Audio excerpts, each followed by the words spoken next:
Hi, Pedro. Good morning. Happy to have you here in our show. Good. How are you? Very good. Good morning for you. Good afternoon already for me. I'm very, very happy to be with you and with the people that are watching us.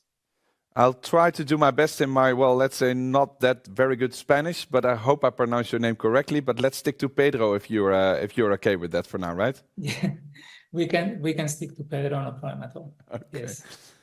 Pedro, today we're going to talk about, let's say, the potential of AI, but also the challenges. And one of the biggest challenges, of course, is how to deal in a proper way with data, also with all the regulation, the GDPR, and also the EU AI Act that has, well, come in quite recently. What are your first thoughts, just to kick off, when talking about the question, okay, how to unleash AI potential without losing grip on all the requirements you have to fulfill when it comes to data and GDPR? So I am going to take a wide view in this conversation. So I am an AI practitioner. I'm not going to talk exactly about what companies should be doing right now, what you have to do in your company tomorrow. But I'm going to talk more in general about what AI regulation means, not only in the European Union, but I am European, but I am outside the European Union, and I have been working all my life in emerging markets. And also, I'm going to take a broader scope about what the implications of this for society, for innovation, for business, for education are, not today or next year or in the next 5 years, but in the longer term. So that is how I would like to approach it. That this is the way I have approached it in the book, where I talk about AI, but I talk about it with a very long-term framework, a very long-term mindset of what it means, how AI has been developed historically in connection with economic cycles, in connection with political cycles, and what this all means, right?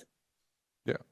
And I think it's good, and I think it's interesting to have a long-term perspective. On the other hand, and you may recognize it fully as an AI expert, the hype is still going on, right? People have to, they're really impatient. They really want to step on this train, well, preferably yesterday instead of tomorrow. How difficult is it then to keep this long-term focus?